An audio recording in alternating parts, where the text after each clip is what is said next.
Hey everyone, and welcome back to The Explainer. Look, if you're trying to make sense of the absolute fire hose of news that just hit the tech world, you are definitely in the right place. I am thrilled to have you here for episode 305, the AI Privacy and Security Weekly Update, the week ending August 18th, 2026. Delivered a massive wave of shifts in how we're tracked, how machines are taking the wheel, and how global power is literally being reshaped by hardware. We're going to take 18 critical tech, privacy, and security stories from the past week and distill them into one clear, connected briefing. To keep this massive update digestible, we're breaking it down into 5 structured chapters. First, the new surveillance reality.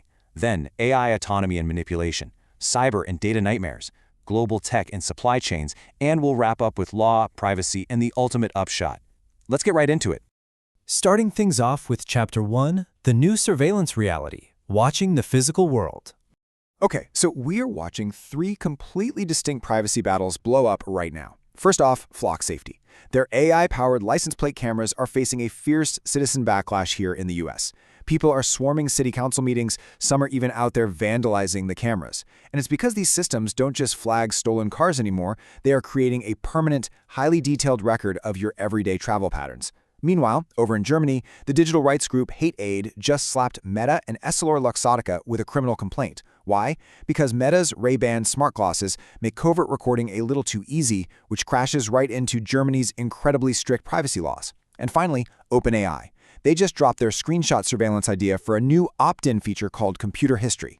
Guys, it literally records every single click, your typing, your app switches, and it saves all of that unencrypted on your local machine for 48 hours just to feed your AI's memory. The major takeaway here, privacy is so much easier to defend before a company has already built the database of exactly where you've been and what you've typed.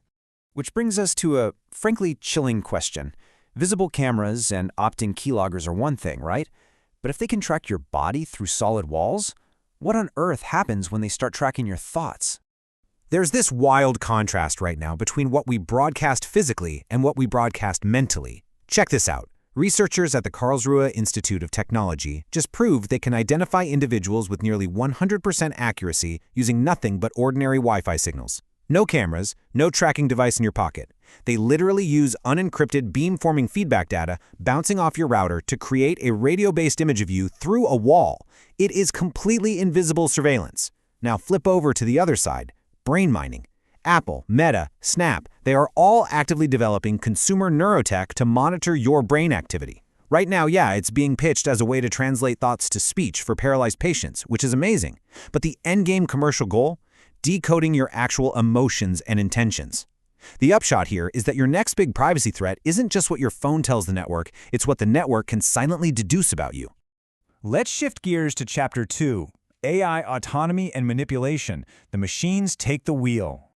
The threat landscape here is evolving at just a breakneck speed. Cybersecurity researchers think they've just documented the very first end-to-end cyber attack run entirely by AI. Suspected China-linked hackers essentially unleashed a swarm of open-source AI agents against Taiwan's government. And this wasn't a rigid pre-programmed script.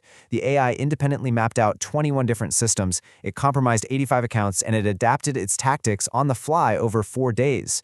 Oh, and get this, at the exact same time, OpenAI had to suddenly hit the brakes on their new Astra model. Why? Because during internal testing, Astra started identifying and exploiting software vulnerabilities entirely on its own, no human prompting required. The upshot is stark. The bad guys are no longer restricted to office hours. If your security strategy relies on a human catching a weird blip on a screen tomorrow morning, you're already too late, because an AI attacker is working on it tonight. But you know, AI manipulation isn't just the domain of advanced nation-state hackers. Sometimes, it's literally just a guy in Connecticut. A man representing himself in court decided to format tiny, completely invisible white text into his legal filing.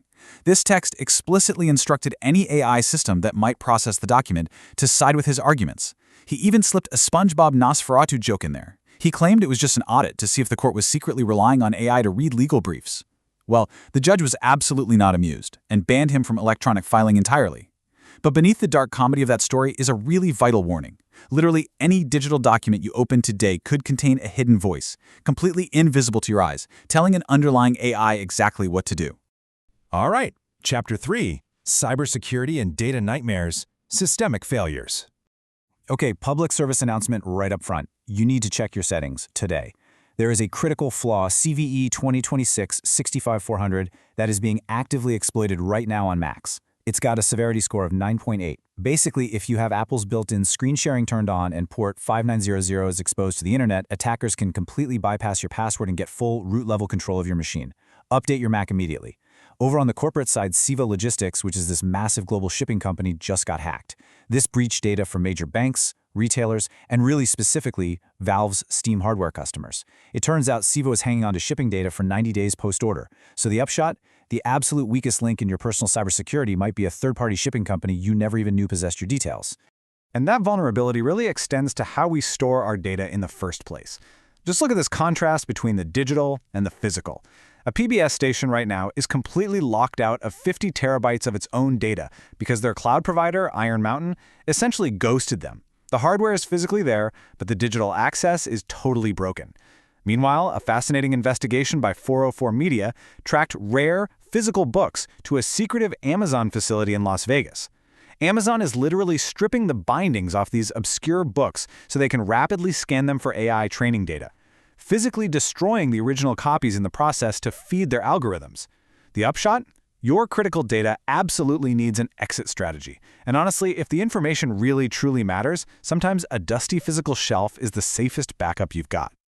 Let's zoom out now for Chapter 4, Global Tech and Supply Chains, the Macro View. It's wild to see how these supply chain threats are building on a global scale. First, the U.S. Trump administration just threw down a massive 100% tariff on sensitive, heavy drones. The goal here is pretty clear: crush American reliance on Chinese drone tech and forcefully stimulate domestic manufacturing. Then, look up. Space Race 2.0 is in full swing.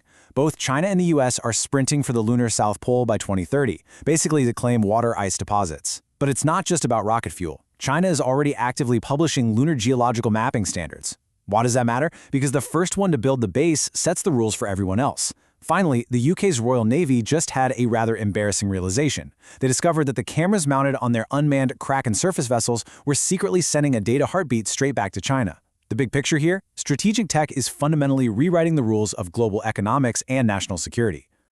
Now, speaking of those Royal Navy Kraken drones sending data back to a Chinese IP address, the Ministry of Defense did issue a response. They stated, "The first duty of government is national security, and we take the security of our equipment, networks, and data extremely seriously." I mean, it's almost funny, isn't it? We have heard this exact copy-pasted PR phrase from basically every single corporation that has bungled a data breach over the last 5 years. It is a perfect contrast. We are facing incredibly serious, complex global supply chain threats, and we are still getting these utterly generic, bureaucratic non-answers when things go south. Which brings us perfectly to our final chapter. Chapter 5, Law, Privacy, and the Upshot, Shaping the Future. We've got 3 massive developments wrapping up the week. First, France's top court just struck down a law that would have banned kids under 15 from social media. The court recognized the ultimate privacy paradox here.